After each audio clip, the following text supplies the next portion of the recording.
morning, Lionhearts. It's your old pal, Jordan the Lion. Yep, it's still raining. It's monsoon season here in Hollywood, but we're not going to let that stop us. We have a great vlog today. Daze with Jordan the Lion begins now. Today, we're going to actually do a vlog that I've kind of already done in my own way. When I first started vlogging, I did my own locations attached to the Black Dahlia murder.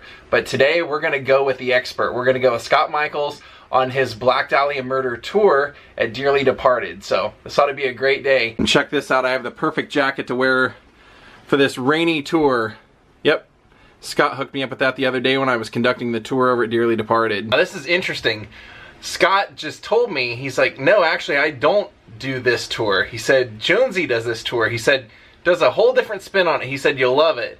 So this will be interesting. This will be the first tour that I've done, or that we have done, at Dearly Departed that wasn't hosted by Scott Michaels. So we'll see how it is. Let's go, guys. All right, we are here. We are ready to take this Black Dahlia tour, and my friend Rob here is going to join the tour with me. So it'll be fun. Can't wait.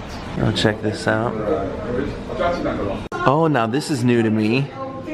In this case, the remains of Mahale Mazaros, the mighty Michu, the smallest man in the world, star of Ringling Brothers Circus, Alf, Waxworks, Big Top Pee-wee, 1939 to 2016. Huh. There he is. Oh, and that's him in there with Michael Jackson. Michael Jackson and Lisa Marie. And then there he is in the Alf costume. Wow, so there's Alf.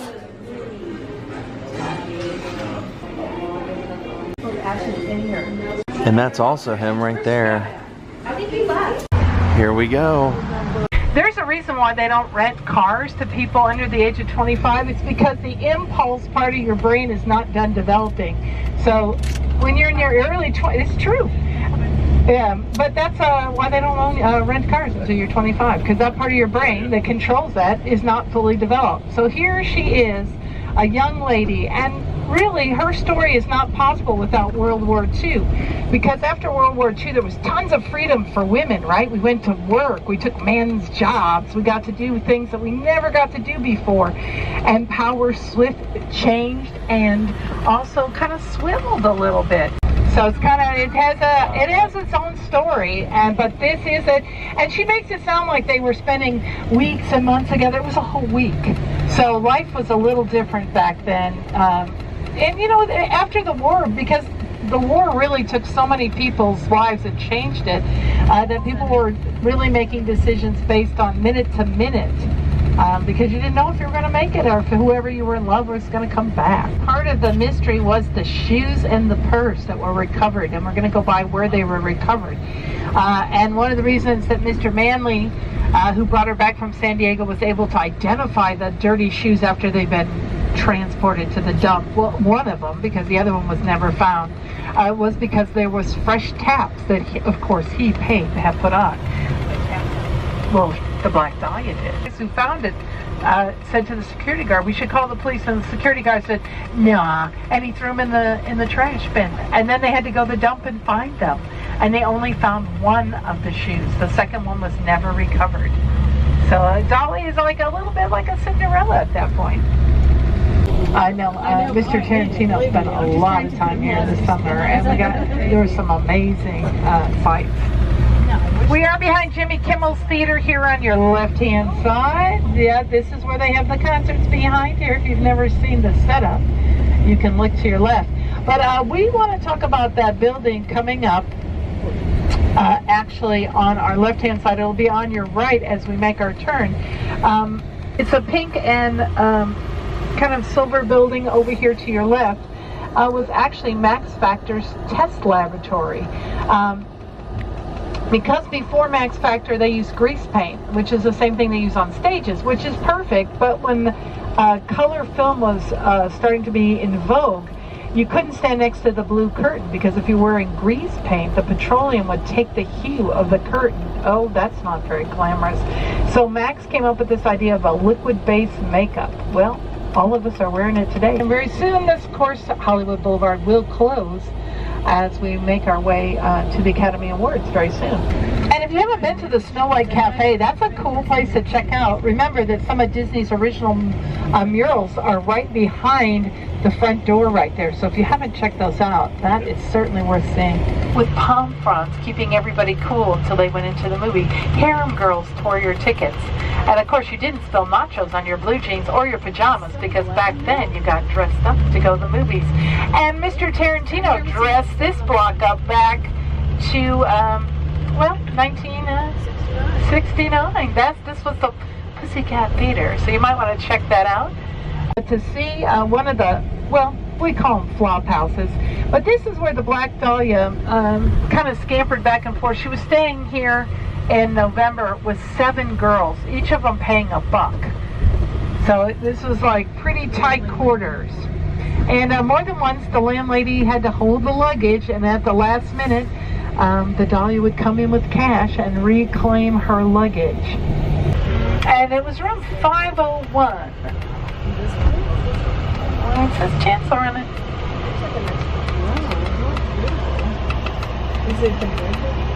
Life was becoming more of an uphill battle for the 24-year-old, never revealing to her cultured family back east that life was getting increasingly more difficult in Tinseltown. Beth roomed here with Lynn Martin, a runaway on her own since the age of 15, and a loud-mouthed Marjorie Graham, a party girl also from the East Coast. Girls paid $1 a night, payable 1 week in advance. The landlady, shown in the photo, had held Beth's luggage more than once, only to have the dark-haired beauty arrive at the last minute, cash in hand. However, just days after Thanksgiving, Beth ran out of luck. She was evicted. So people learned to carpool, they took buses, and people would pick each other up on the street and give each other's rides, sort of like Uber without the cash. Got busted doing some underage drinking, and that is the famous mugshot that we all know very well.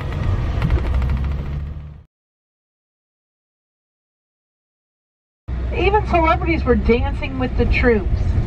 And where was the Hollywood Canteen? It was here on your left-hand side, about where the parking lot is for CNN at 6430 Sunset. Coming up on the right was the third spot of the Hollywood Canteen. Started by Betty Davis, it was a respite for servicemen from the worries of the war, even if just for one night. Los Angeles' proximity to the sand and sea made it a crossroads for World War II servicemen shipping out by sea or air to the war. Celebrities did more than just cut the ribbon. They cut the pie and served the slaw, as well as danced with a few lonely souls destined to meet an uncertain fate. Taking a vow to never date the servicemen, even well-heeled girls participated, including Georgette Bauerdorf, the socialite daughter of friends of publisher William Randolph Hearst, who was beaten, raped, and left dead in a bathtub. Out of respect for his friends, Hearst killed the publicity about the murder in his papers. However, there is the case of the jive dancer. Two way up her thigh and loved to wear dresses to show it off. Wondering why that bull is in front of the bank, and why is the girl riding half naked backwards on the bull? That's left over from a movie called The Squaw Man, which was filmed at this location. It is the first movie filmed in Hollywood by Cecil B. DeMille and Jesse Lasky. The barn where it was filmed now resides across from the Hollywood Bowl. Married off to kind of pay the bill, right? Because her mom couldn't take care of her, so they decided to get some help. But if we want to look at the side of the building here, bear with me just a moment. On the left is the Florentine Gardens. Despite its grand size, this supper club catered to the meat and potato crowd. This was a place where the working class could have a special meal, a giggle, and a dance. In fact, Marilyn Monroe had her first wedding reception in this very building when she was still 16-year-old Norma Jean Baker. As you can see from this side view, there's a large section in the center. This is where gangster Mickey Cohen ran a gambling racket. The Florentine Gardens was owned by Mark Hansen, an immigrant from Denmark. He got his start in a different part of the film industry, distribution, and he oversaw operations to get films to remote and rural locations, small-town America. The Florentine Gardens had a spectacular floor show with scantily clad dancers, many of them recruited from small towns across America by Hansen and his associates. If you're going to recruit all these people, right, and all these ladies or girls to work at your club, you're going to have some place for them to stay. And although he did stash them at little rooming houses all over the place, including the one on Cherokee we just saw, there was actually another location behind the club where he had his own space, and then it was also a rooming house for some of the girls, and Antoff was here, and it was right behind the club, so it'd be right here in this empty lot. It was to the left where Mark Hansen kept a rooming house for those very girls. Ann Toth, a bit actress, befriended Elizabeth and became somewhat of a protector, loaning money, nail polish, and more. Her allegiance, of course, was to Mark Hansen, even when the phone would ring late into the night with pleas from young women, including Elizabeth Short. Beth took full advantage of her ability to charm Mark Hansen, so much so that he summoned a dressmaker to the rooming house with this request, quote, "Please come see the most unusually beautiful girl," end quote. Leslie Dillian, who looks much like, well, a younger, more fitter version than the gentleman with the wallet. Oh, and let's not forget, this is where either Mark Hansen gave the Black Dahlia the address book with his name on it as some sort of implied ownership of Beth in general. Not even registered, but after a single week, the manager point blank told the gentleman that the ladies had to go because their behavior was quite unbecoming. Perhaps a little too much partying and morning moping for the manager's taste, but all too soon, just as the weather was turning, Elizabeth and that up-to-no-good runaway, Lynn Martin, had to hightail it to a new spot. Unable to find a new place to crash, one of the boys drove Miss Short around all night long. Perhaps he didn't have the money to loan her, or she had none of her own. In any case, after a week of sleeping on the floor, the jig was up and out the door the ladies went. Oh, and that nice boy Richardson who let the girls crash on the sofa and floor? He was a surgical assistant at USC, eventually settling in Chicago. Wait, isn't that where the Dahlia told Red Manley he could write her? It does have a secret room. I do not believe that the Dahlia was killed here because the secret room is smaller than this van and has no plumbing. If you got 6 pints of blood, you're going to have to drain them somewhere out of a body. So she probably wasn't killed here. But, well, here's a little bit about the house you're about to see on your left-hand side. Recorded past, this house is more than just a set location for movies like The Aviator or television shows like America's Top Model or, more recently, I Am the Night. This is the house with a tiny windowless red room behind a shelf and an architect with a pedigree as fine as the last name Wright. Lloyd Wright was the architect of this house, with an amazing interior courtyard replete with 2 completely different wings where one could easily hide clandestine parties and activities. No one is denying that George Hodel knew how to throw a party, and certainly libations were taken and liberties taken with the guests.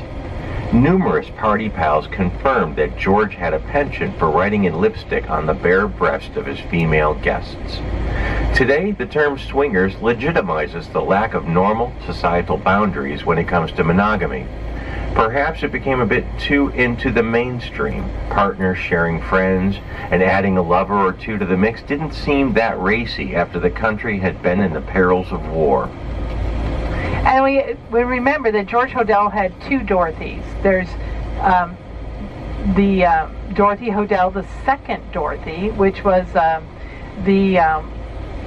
Steve Hodel's mother. Her first husband, John Huston, the director. Now, John and George were old friends. In fact, they knew each other before he went to college in San Francisco for medical school. And at that time, George was dating a woman named Emelina. And Emelina and John and Dorothy would double date. And then they switched partners. And Emelina went out with John and Dorothy went out with George. Then George took Emelina to San Francisco. And after several months, he was bored with her. And he insisted that they get another Dorothy. They called her Doreo. And she moved into the house and consequently had a baby with George by the name of Tamar. Now, Tamar is the daughter who accused George of incest and the daughter that he discredited on the witness stand. He said, oh, I was okay when it was just oral sex, but when he started to have full intercourse with her, I left the room. Ugh. On Sunday morning, on his left buttock was the word whip. This is the old Cedars, Lebanon, here on your right-hand side. Marilyn Monroe was rumored to have several female procedures done here. Mid-70s, Cedars of Lebanon and Mount Sinai merged. Here's Sinai Medical Center. Today, this blue building is owned by the Church of Scientology. That's right, a religious organization that doesn't pay taxes on any of their real estate holdings at all. Now we're coming to where Sunset, Hollywood, and Vermont meet. Some people refer to it as the Sunset Triangle history of film when it comes to Los Angeles. D.W. glorified the Ku Klux Klan.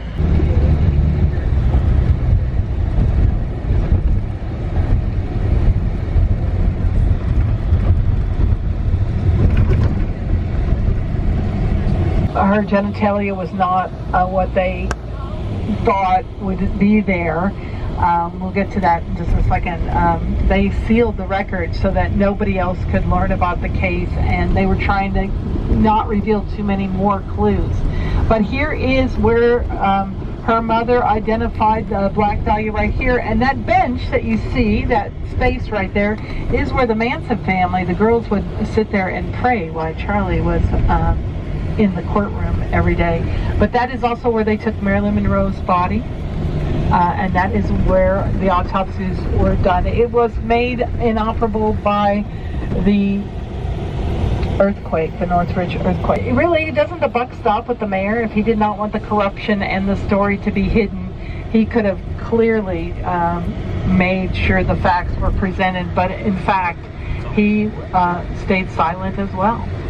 Red Manley, of course, dropped the Black Dahlia's luggage here before he took her to the Biltmore, so he was the one that revealed that there were cases here. There was also a railway trunk that was found.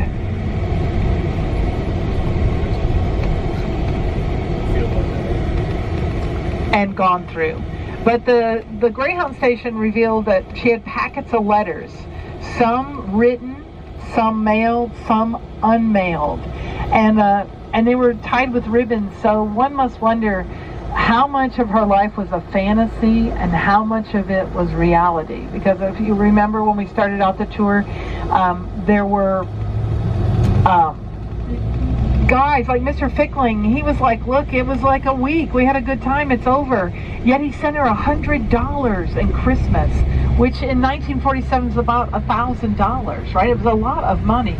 And even though maybe he wasn't able to promise her marriage, he could send her a couple bucks to get her through. And she kind of depended a lot on men. And we were talking about just shoes earlier. She had a shoe salesman where she would give him hand jobs for new shoes. So girls did whatever they had to do to get by, right? At 53, they moved it across the street. This is the original Greyhound station. This is where she came and got her, they came and got her bags. This is where she checked her luggage. And now it'll stay, you'll see the word Greyhound on this building over here, but again, they did not start using this building for the Greyhound station until 53, which was long after she was gone. And now, of course, today the Greyhound station is over at 7th and Alameda. Now, at 6th and Main was where a policewoman named Merle saw the Dahlia after she had left the Biltmore, and she was kind of bedraggled and was like frantic. Her stocking was ripped, and she's like, you've got to help me, you've got to help me. And she had left a bar where she had met a couple.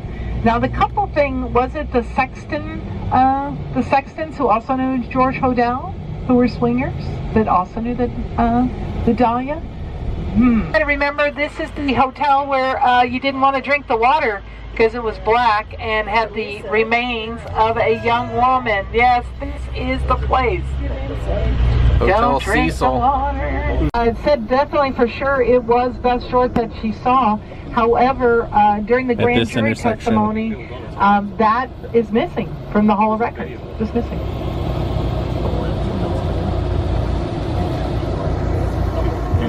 Yeah, well, you know, the rent's high down here still. Use this entrance on this side of the building, which is the last place that This is the Biltmore Short left from this exit, heading to 6th Street. So she would have went south 1 block, because this is 5th Street right here. The ballroom in here is the ballroom from Pretty in Pink. The doorman saw her leave the building. And they were kind of, she was here for 3 hours. Now remember, Red Manley said, oh, where do you want me to drop you off? And he was kind of kidding. He said, the Biltmore? And she said, yeah, I'm meeting my sister there. And she wasn't meeting anybody. But she started to make frantic phone calls. And Ann Toth said, oh yeah, she called Mark numerous times. And he admitted to the police that she did contact him that night. Did he say, go to 6th Street, I'll have somebody pick you up there? Right, to a bar that they were familiar with called the Olive. So now we're gonna head into the Millennium Biltmore Hotel. This is where Elizabeth Short was dropped off and then was supposed to be picked up over on 6th Street and never got picked up. But this is also, like I mentioned, this is where Molly Ringwald is waiting for the prom in this lobby, and they have the prom inside the ballroom. Yeah, look at this hallway. This place is beautiful. Wow. Ah, beautiful place.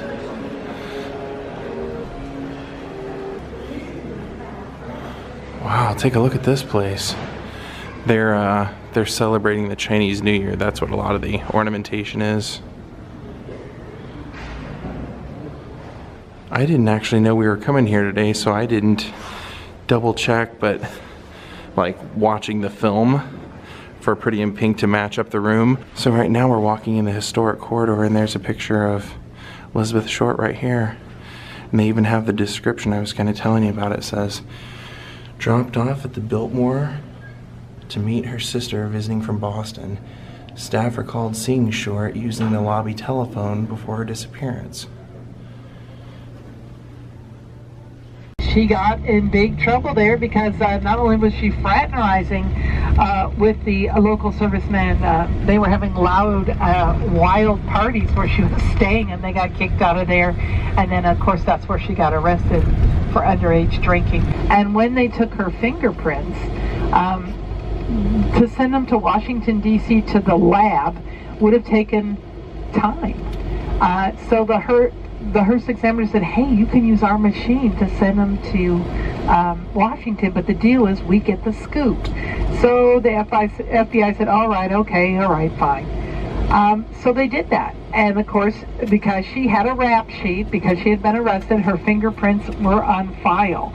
The Hearst examiner paper called to Medford, Massachusetts. Now, Elizabeth Short's mother did not have a phone. They had to call the neighbor in the same building. So they call the neighbor, they get Mrs. Short on the phone, they have say, your daughter has won a fabulous contest in Los Angeles. And her mom's like, oh, really? What? And so her mom's all excited, and she's like, tell them all daughter, and they kept asking questions. Well, at the end of the phone conversation, they said, oh yeah, the reason we're really calling is your daughter's dead, and you're going to have to come identify the body. That's how her mother found out what happened to her. This is also where Aggie Underwood, now she was this great reporter, and she was really on it, and then Hearst said, you know, Aggie, we're taking you off the Black Dahlia, and congratulations, you're going to be city editor. So one might say Aggie threw the Black Dahlia under the bus right here for her own career. The killer was going to destroy the evidence, and then got bold when they thought they wouldn't get caught, and just kept going. The story kept going on, and then they would say, oh, we think we got the case solved. They're going to announce it. And remember, they had 2 editions. They had the morning and the evening edition. So sometimes the morning edition would be a teaser, and they'd say, okay, we're gonna announce who the killer is. And then they would release, like Mr. Dillon, they would release him, and then they wouldn't have a story. And so the story just kept going and going and going. But once Aggie was pulled off the case, then all of a sudden it got less and less. This is where allegedly George Hodel brought the Black Dahlia for a little dalliance. The Hirsches, and they checked in under the name Mr. and Mrs. Ed Burns. The landlady was a little like Mrs. Kravitz, a little snoopy. So they heard some commotion in the room, and then they saw Mr. Burns. They said, "Oh, you're still alive after all that ruckus?" There's no way that she could have been killed here. Look at this building. Okay, first of all, how are you going to get her out of here? Okay, this is the manager's apartment. You got to get past the manager's apartment, down these stairs. You know this building is from the early 1900s. It's got very rudimentary plumbing, probably bathrooms in the hallway, right? Back in those days. So probably not where she was killed. But the Hirsches said that when the detectives questioned, they said, beyond a doubt, if this meant someone was going to die because of your testimony, are you sure this is the woman, meaning Elizabeth Short, that you saw at the hotel? Absolutely. No doubt about it. And Mr. Dillon, Leslie Dillon, who worked for Mark Hansen, the younger, more pretty version of Mark, also spent quite a bit of time here. Now, Leslie Dillon was going to the new Astor Hotel. Francisco. He was kind of a mover and a shaker, but he was also, I think he was Hansen's do-boy, right? He took care of some errands, and he was out and about all the time. Look, it would be really easy. Brand new plumbing, built in 46, brand new building. You could pull your car right up, back it up right to the door. It'd be much easier to get somebody into the trunk here, of all the places that we have seen. She's cut, her face is cut with this ear to ear where her mouth is slashed open. But that is a really big gang symbol for the mob. That's called an omerta. And when you disrespect the mob and you talk or you do something that they feel inappropriate, that was what they did. They would cut you from ear to ear in Italy. So Man Ray being friends and partying with George Hodel at the house. In fact, there's a photograph that Man Ray did of George Hodel where he's wearing a military watch. The same kind of watch was found at where her body was found, although not found the same day as she, because remember, when she was found, the police put it on the scanner right away. And the newspaper people were there before all the police detectives were, and they tromped all over the scene, destroying all kinds of evidence. Now we're heading to where they found her body. Here's where she died. It used to be a field. So right here in those old crime scene photos, that's the same fire hydrant, and where all the people are standing over there.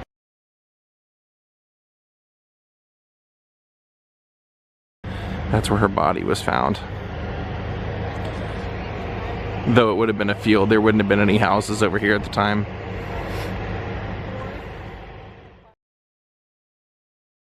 There it is. Okay, that's interesting. So I wonder if they look a little different at the end of the block. Right. And they said that the first person to claim to know anything was like a paperboy. He saw a car pull up and throw something out, but he didn't pay any attention to what it was. And then a woman taking her baby out for a walk thought it was a mannequin laying in the area. Well, we're gonna call it a night. I wanted to thank Christopher Golick and Jay Fannin for making contributions to my channel, and man, this rain really made it hard vlogging this today. I was hoping to do a little bit better job and get to show you more, but it just did not work out. The rain and the spots on the windows and everything, I'm sorry guys. I tried to do as much as I could or make it as good as I could, but I don't feel like it came out quite as great as I was hoping it would. So have a great night everyone. We'll see you all tomorrow. Goodbye.